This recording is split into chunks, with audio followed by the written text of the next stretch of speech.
Hi everyone, it is Tuesday, August 12th, and yesterday JHS Pedals released a brand new pedal, the Gain 424. I want to tell you right now, this is not a review of that pedal. I do not have that pedal. I'm not even sure if I'm gonna buy that pedal, but I'm a marketing guy and marketing is like my day job, and I'm really into pedal rollout videos and just kind of gear rollout videos in general. So let's talk about it in the comments. Who do you think has the best pedal rollout videos in the biz, or just even gear rollout videos in general? Because the rollout video that JHS Pedals just did for this new pedal was mind-blowing. The quality of it was it was incredible, just from a standpoint of kind of knowing what might have gone into this thing. So I don't really want to show the video and just sit and react to it, because I feel like ethically, they put a lot of work into that, and just showing it up on my channel, I know it's a small channel, I feel like is not really my thing, not really what I want to do, but I'll put a couple screenshots up and maybe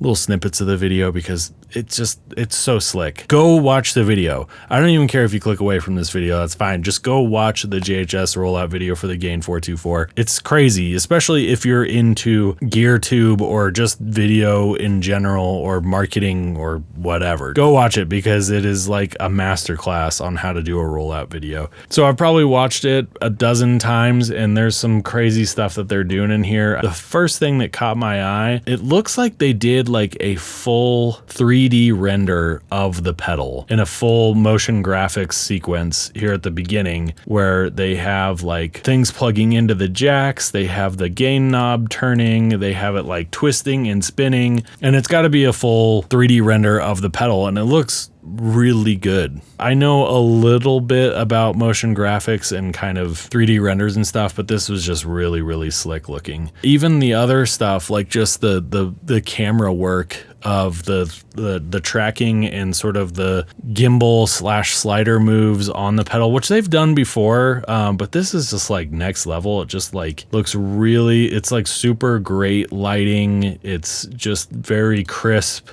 This is like Apple level, like product rollout stuff. I swear, I've never seen a Portastudio look as beautiful as what they managed to do in this video. And sort of the seamlessness between the render of the pedal and then like the real life shots that they have. Another cool thing that they have here is they have this sort of like sketch effect where they're taking the Portastudio and showing kind of the channel strip on the Portastudio and like how it relates to the pedal, and they have this cool like sketch effect. Just really, really well done. Very much appreciate a solid rollout video. Now, in terms of the pedal itself, am I gonna buy it? I don't know, probably not. I will say that as soon as I saw that it had an XLR out, I was like, yep, that's my thing. That's what I want. I love being able to go DI out. It almost feels like a stripped down color box. I know that's not what they're doing. I mean, it's definitely cheaper than the color box, but I feel like already having the color box, I feel like I don't really need like another sort of preamp pedal. I know that the gain staging and the cascading gain and the gain into gain thing is really cool, but Colorbox kind of has the same thing. But I will say the idea of doing this pedal was pretty genius, because chasing sort of this trend of that McGee sound, which they referenced in the video a couple times, I think was really, really smart, because that's the first time in a long time that sort of like guitar tone has sort of like broken out of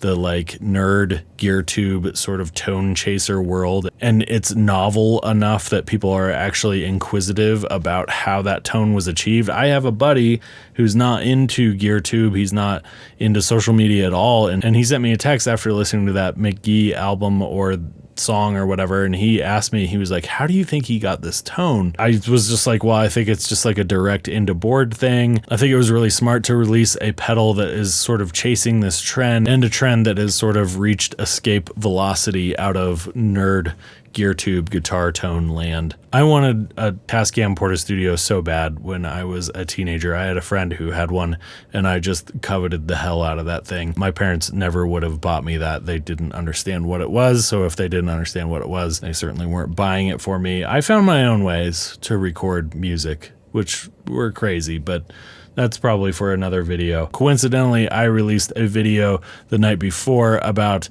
the color box and using the color box as a hardware plugin. If you haven't gone to check that video out and you're interested in that type of thing, by all means, go check that out. It was sort of a roll of the dice if doing that coinciding with their rollout video, which was not planned at all, was going to be good or bad. The video is doing fine, so I'm happy about that, but you know, just sort of interesting timing there. Also wanted to talk about a comment that I got on my last video about guitar pedals, which was you should stop using plugins and start using guitar pedals.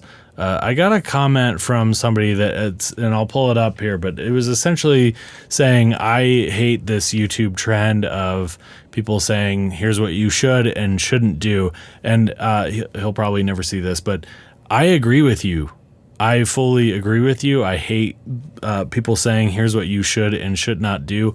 I will just say that the title of the video, to be more specific and to address that, would have to have been something like, here are several arguments why pedals might be a better choice than plugins for you when producing music, which is just way too long-winded. And frankly, people, I feel like, especially in music production land, sort of gravitate towards the videos of like, here's what you should do. That I feel like people just crave expertise in things. And if somebody sort of is going to have the audacity to tell you how you should approach something, there's just something in our brain that's like, either I want to be told how I should do something, or I'm definitely going to click on this video to disagree with them, which is, I don't know, you take the good with the bad. I think it's, I think for better or for worse, that's sort of the way that YouTube, especially this niche YouTube world, works, of guitar pedals and gear stuff in general and music production in general. I think that people just kind of seek the expertise, but then also want to feel maybe empowered themselves when they feel like they know more. I don't know. But anyway, all that to say, I agree with you, guy, but I don't know how else to title a video that it'll be appealing to people without it being a novel. I don't know. The title and thumbnail game of YouTube is a strange thing, and I feel like ethically I walk the line of being like, okay, how do I be clickbaity enough, but also in the video address that thumbnail enough that it wasn't just clickbait and that there was truth behind it. It's a science, and I'm definitely I have no idea what I'm doing. So I'm trying. So that's going to do it for this one. Thanks for stopping in and checking it out. This is something different for me. I don't normally do videos like this, but thought maybe I'd just try it out, mostly because I just wanted to give an appreciation to JHS for just a really cool rollout video and well done. And hopefully for them, it results in a bunch of pedal sales. As far as I know, you can go get it. It doesn't look like it's sold out anywhere yet. Sweetwater still had them. So, okay. We'll see you in the next one.